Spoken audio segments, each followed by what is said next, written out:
Hi, Coraline Jones again. Ready for chapter 9? I hope you are. Remember, Coraline has found 2 of the children's souls. She's looking for the 3rd one and still looking for her parents, which she has not found yet. So, chapter 9.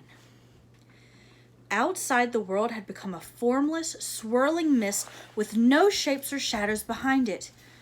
While the house itself seemed to have twisted and stretched, it seemed to Coraline that it was crouching and staring down at her as if it were not really a house, but only the idea of a house. And the person who had had the idea, she was certain, was not a good person.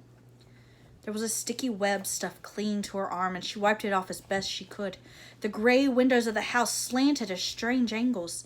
The other mother was waiting for her, standing on the grass with her arms folded. Her black button eyes were expressionless, but her lips were pressed together tightly in a cold fury. When she saw Coraline, she reached out one long hand and she crooked a finger. Coraline walked toward her. The other mother said nothing. "I got 2, said Coraline. "One soul still to go." The expression on the other mother's face did not change. She might not have heard what Coraline said. "Well, I just thought you'd want to know," said Coraline. "Well, thank you, Coraline," said the other mother coldly, and her voice did not just come from her mouth. It came from the mist, the fog, the house, the sky. She said, "You know that I love you." And despite herself, Coraline nodded. It was true. The other mother loved her. But she loved Coraline as a miser loves money or a dragon loves its gold. In the other mother's button eyes, Coraline knew that she was a possession and nothing more. A tolerated pet whose behavior was no longer amusing. "I don't want your love," said Coraline. "I don't want anything from you." "Not even a helping hand?" asked the other mother. "You've been doing so well, after all. I thought you might want a little hint to help you with the rest of your treasure hunt." "I'm doing fine on my own," said Coraline. "Yes," said the other mother, "but if you want to get into the flat in the front, the empty one to look around, you would find the door locked. And then where would you be?" "Oh." Coraline pondered this for a moment. Then she said, "Is there a key?" The other mother stood there in the paper gray fog of the flattening world. Her black hair drifted about her head as if it had a mind and purpose all its own. She coughed suddenly in the back of her throat, and then she opened her mouth.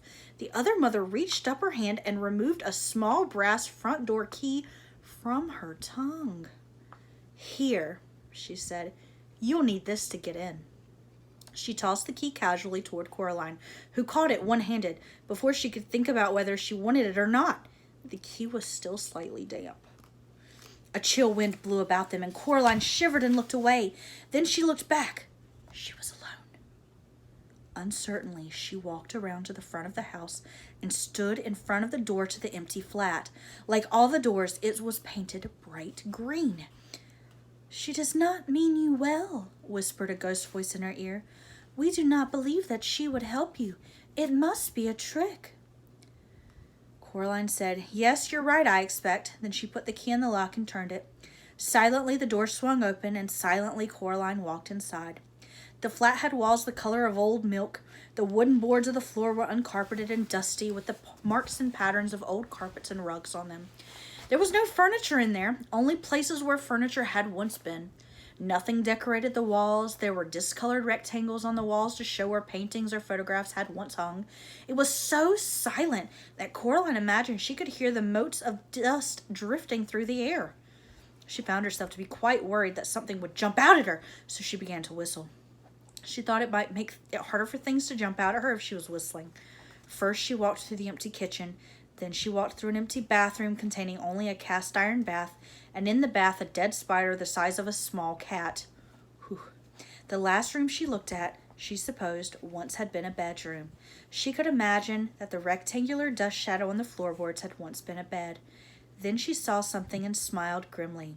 Set into the floorboards was a large metal ring. Coraline knelt and took the cold ring in her hands, and she tugged upward as hard as she could. Terribly, slowly, stiffly, heavily, a hinged square of floor lifted up. It was a trap door. It lifted, and through the opening Coraline could see only darkness. She reached down, and her hand found a cold switch. She flicked it without much hope that it would work, but somewhere below her a bulb lit and a thin yellow light came up from the hole in the floor. She could see steps heading down, but nothing else. Coraline put her hand into her pocket and took out the stone with the hole in it. She looked through it at the cellar, but saw nothing. She put the stone back into her pocket. Up through the hole came the smell of damp clay and something else, an acrid tang like sour vinegar. Coraline let herself down into the hole, looking nervously at the trap door. It was so heavy that if it fell, she was sure she should be trapped down in the darkness forever. She put up a hand and touched it, but it stayed in position. And then she turned toward the darkness below, and she walked down the steps. Set into the wall at the bottom of the steps was another light switch, metal and rusting. She pushed it until it clicked down, and a naked bulb hanging from a wire from the low ceiling came on. It did not give up enough light even for Coraline to make out the things that had been painted onto the flaking cellar walls. The paintings seemed crude. There were eyes, she could see that, and things that might have been grapes, and other things below them. Coraline could not be sure that they were paintings of people. There was a pile of rubbish in one corner of the room, cardboard boxes filled with mildewed papers, and decaying curtains in a heap beside them. Coraline's slippers crunched across the cement floor. The bad smell was worse now. She was ready to turn and leave when she saw the foot sticking out from beneath the pile of curtains. She took a deep breath. The smells of sour wine and moldy bread filled her head, and she pulled away the damp cloth to reveal something more or less the size and shape of a person. In that dim light, it took her several seconds to recognize it for what it was.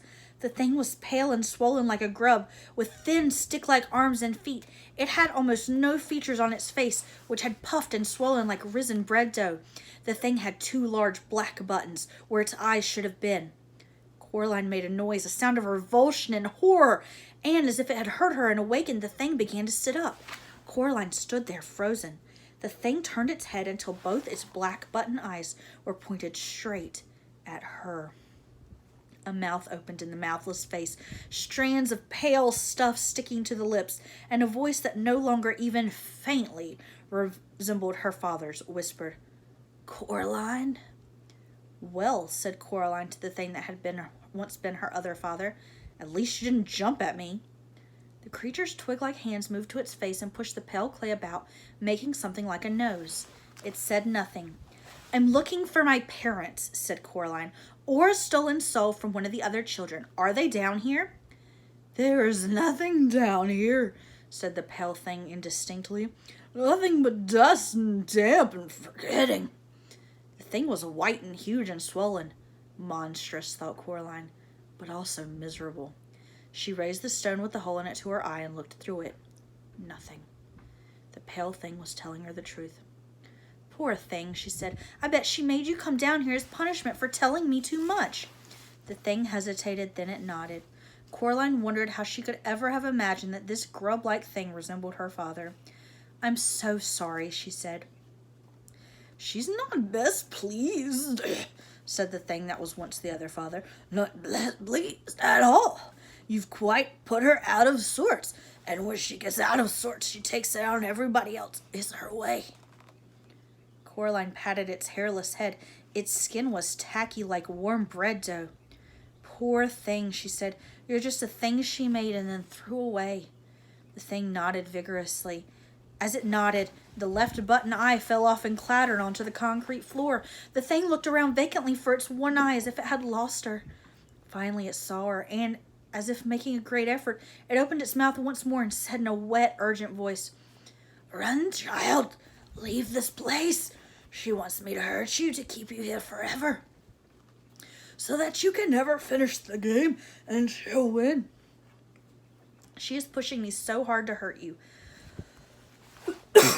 Pardon me. I cannot fight her." "You can," said Coraline. "Be brave." She looked around. The thing that had once been the other father was between her and the steps, up and out of the cellar. She started edging along the wall, heading toward the steps. The thing twisted bonelessly until its one eye was again facing her. It seemed to be getting bigger now and more awake. "Alas," it said, "I cannot." And it lunged across the cellar toward her. Then its toothless mouth opened wide. Coraline had a single heartbeat in which to react. She could only think of two things. Either she could scream and try to run away, or be chased around a badly lit cellar by a huge grub thing. Be chased until it caught her, or she could do something else. So she did something else. As the thing reached her, Coraline put out her hand and closed it around the thing's remaining button eye, and she tugged it as hard as she knew how. For a moment, nothing happened. Then the button came away and flew from her hand, clicking against the walls before it fell to the cellar floor. The thing froze in place. It threw its pale head back blindly and opened its mouth horribly wide, and it roared its anger and frustration. Then, all in a rush, the thing swept toward the place where Coraline had been standing. But Coraline was not standing there any longer. She was already tiptoeing, as quietly as she could, up the steps that would take her away from the dim cellar with the crude paintings on the walls. She could not take her eyes from the floor beneath her, though, across which the pale thing flopped and writhed, hunting for her. Then, as if it was being told what to do, the creature stopped moving, and its head, blind, tipped to one side. "It's listening for me," thought Coraline. "I must be quiet."